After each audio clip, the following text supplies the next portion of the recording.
Greetings and welcome to another Wizard's Eye, this time cast upon IronWolf VR.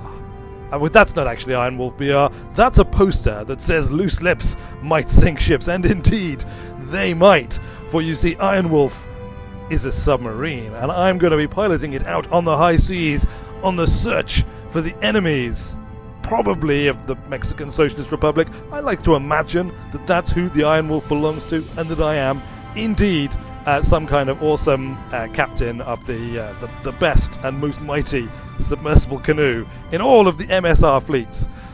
Before we start, I should just say that I have been visiting this particular corner of the virtual continuum for quite some time, and indeed it is one of my favorite places to go. In fact, it was visiting this particular virtual realm that first convinced me to attempt this form of mixed reality presentation. Well, I say this form, I had a much fleshier, more camera-based form in those early attempts. But as I never actually completed any of those videos, I never showed off IronWolf VR, I thought it was well past time that we took a look at it, and we dove beneath the high seas. We're going to take things pretty easy to begin with, though. We're going to go for Trade Wars. Mission number 3. Destroy all the merchant ships protected by aerial patrol. Watch out for anti-submarine mines whilst you're submerged. It shouldn't be too difficult for a briny sea captain like me. And here we are in the IronWolf submarine, or submersible canoe, if you prefer. Let me give you the quick tour, because she's a beauty. She really is an absolute beauty. This is the main deck, the bridge, perhaps. It's where you control the submarine from, whatever that is called. We've got lots of old school dials and things here. We've got diesel, battery and oxygen. Obviously we lose battery and oxygen when we're submerged. We use diesel when we're on the surface. We've got our speed indicator and our engine order telegraph, which is, it's the best thing ever invented anywhere in the virtual realms as far as I'm concerned. We've got our wheel for making the submarine go in the direction you want it to go. We've got our kind of fancy elite MSR technology sort of map, sonar indicator, mission indicator, all in one. It's like the pinnacle of MSR technology, and everybody is incredibly jealous of it out there on the high seas, I can tell you. So we've got a little flashing thing down here. I don't know if you can see that. That's where we've got to go. That's the trade convoy that we're after. So I'm just going to set my heading to 190, like that. Now this is a sort of a semi-autopilot. I just set it to the direction I want to go, and the submarine will turn to that direction and go in it on its own. Of course, I need to set a speed because we need to be going forward in order to turn. So we will, let's go to all ahead full, shall we? All ahead full. I just love it. I love the ding, ding, ding. I don't know why. There we go. Now I could switch this off of automatic, and then I'd be able to control the heading of the submarine like a classic ship, turning the wheel to turn the rudder. Now we've got a depth under keel meter over here. We've got our hydrophone, periscope orientation, submarine orientation, general kind of indicator there, so we can tell what direction everything in the submarine is pointing at any given time. I should point out that really this submarine is intended for multiple occupants. You can have your friends come and join you in an IronWolf class submarine to hunt trade convoys, destroyers, battleships, you name it. But there are a number of automation features, high-tech automation features, which allow a solo captain such as myself to pilot the IronWolf in a pinch, which is what we're doing right now. Depth meter, obviously we're on the surface at the moment. Blue area is periscope depth, green area is safe. That's the alarm. We've got an aircraft warning alarm. We better get up on the top deck. We'll continue the tour later. All right, we got some angels in the sky. I can see them there, right there.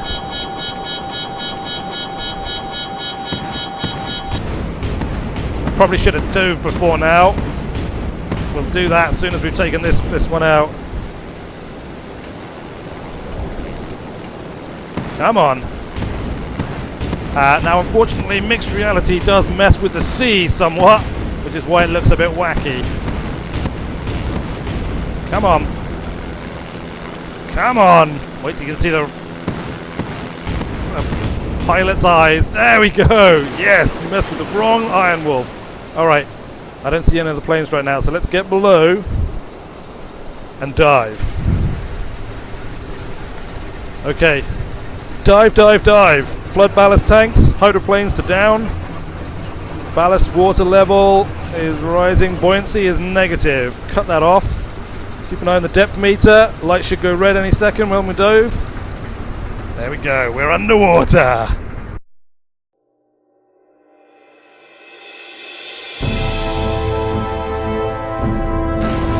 She's coming in high and low. High and low. Low and fast. I put this up way too high. Oh. Okay.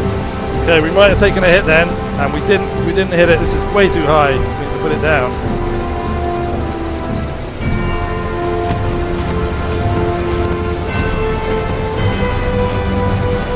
Oh, we got another one. Taking many hits.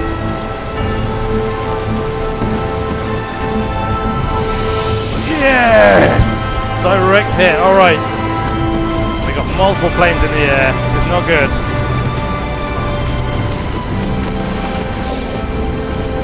Got it! Oh, direct hit right before it got me. Got another one coming in. Sonar sounding. Oh, we got another one. Okay, there's way too many of these planes. Got it! Alright, we need to dive. We need to dive right now. Alright, we're taking damage.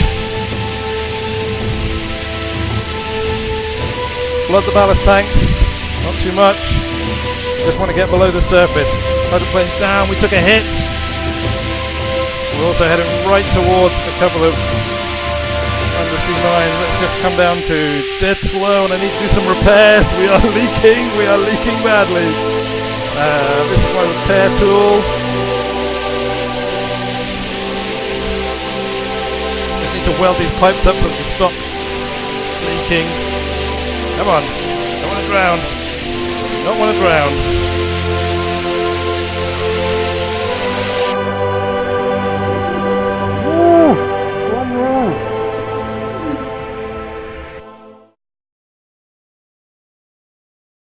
Planes can't get us now. Alright, we've got to keep an eye out for underwater mines, which are marked with X's on here. And there we can see our trade convoys. So, let's just come about a little bit here.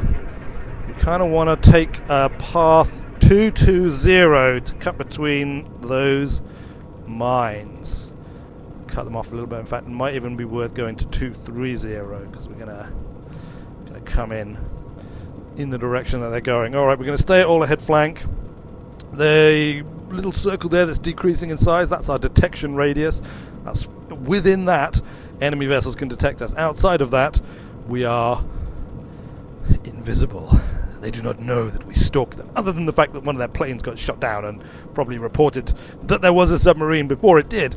But now, where are we? Silent beneath the waves.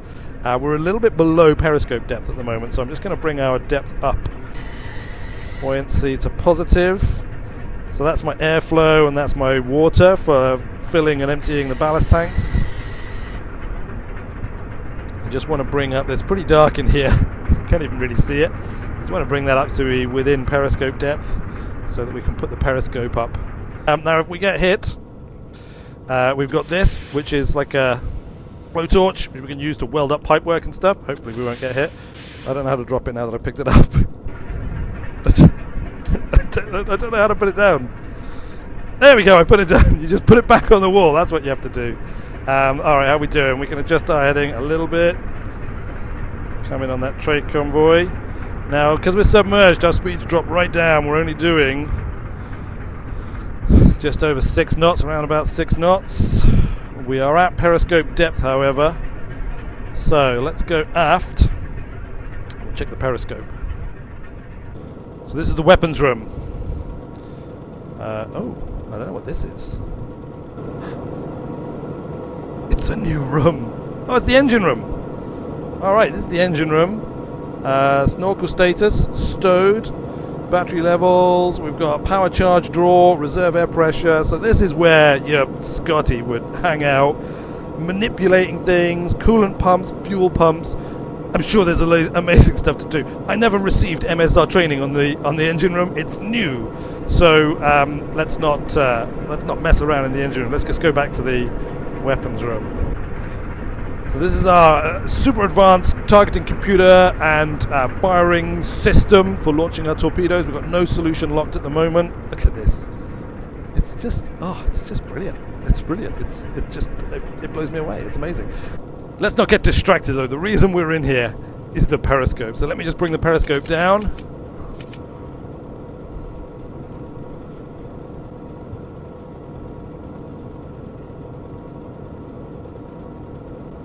There we go. I'm not sure if you can actually see that. That's the periscope. So we have got 1, 2, 3 trade ships currently visible. I'm going to take out the closest one, line it up, acquire a target lock. The super advanced MSR computer is acquiring its targeting lock. It's ready. I think that means we've got a clear resolution, so let's just fire torpedo 1. Torpedo 1 away. I think she's still afloat. Alright, we're going to fire 2. Acquire target lock. Lost our lock. Calculating firing solution. Firing solution found. Fire 2. Torpedo away. Okay, fire 3. Fire 4. Alright, all of our torpedoes are fired now, so let me just lower that. Now this will happen automatically because of the advanced automation, but I can also go down to the torpedo room. So we've got torpedoes loading as we speak. But we can speed up the load.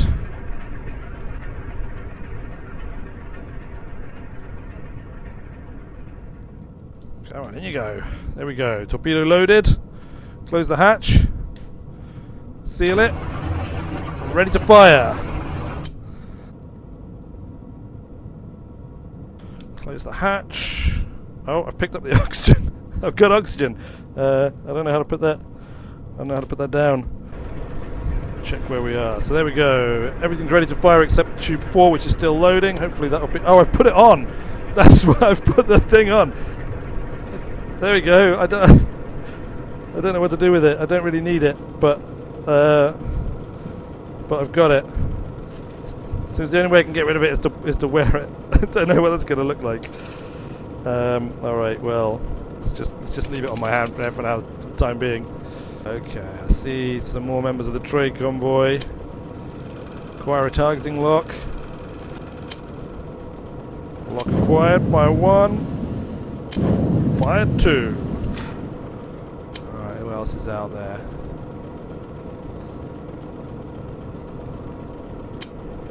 There's one more trying to get away. Just out there. Locked on. We've hit a mine! We've hit a mine! Fire 2! This is bad! This is very, very bad! Alright, I need to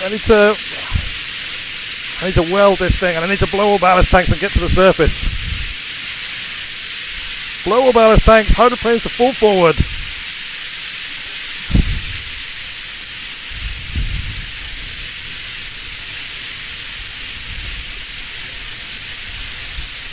We're flooding, pumps go in, but we're flooding. I think we're alright. I think we've controlled the flooding. I think we failed. Mission failed. I think I might have sunk. I'm not entirely sure. Or possibly the trade convoy got away. Probably they got away. I think I was more or less controlling the flooding. It wasn't, it wasn't brilliant. The IronWolf had taken a pretty big hit. We just blundered into an undersea mine, I think is what happened. But, these things happen when you're captaining on your own and you're trying to talk to a floating camera at the same time. Even a wizard has difficulty keeping track of everything in that scenario. But there you go, this has been a Wizard's Eye on IronWolf VR. It's a brilliant, brilliant virtual realm to visit if you have any kind of fond memories of playing submarine games in the past, as I do. Silent Service. Oh.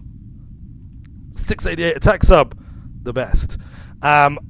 Or indeed watching old submarine war movies, then it's brilliant. It's absolutely fantastic. And playing it with others ups the ante even more. And there's considerably more to see at the moment. It is an early access realm. It is still actively being developed and created by those who have dominion over this place. There are 10 missions currently available, 2 of which are random missions and can just mix together different elements. The main things that you're going to have to face are sinking static targets, sinking mobile targets, which don't shoot back, sinking mobile targets that do shoot back, and those come in the form of destroyers and battleships, and the battleship is truly quite terrifying. Also, of course, you have to shoot down planes, as you saw. If you're on the surface, avoid undersea mines, all kind of stuff like that. I understand the ultimate plan is to have a kind of open world campaign map that you can rove around in and do missions in and things, which frankly will be amazing. That is exactly what I want to see happen in this virtual realm. For the time being, though, this is what you get, and it is well worth it. The price of entry easily gets covered with the enjoyment that you can get out of these missions, even just in single player, let alone when you add in friends to take to the high seas with. But there you go. That is it for this Wizard's Eye episode, taking a look at IronWolf VR. Until next time, thanks a lot for watching. I have been Weird Wizard, and I will see you later.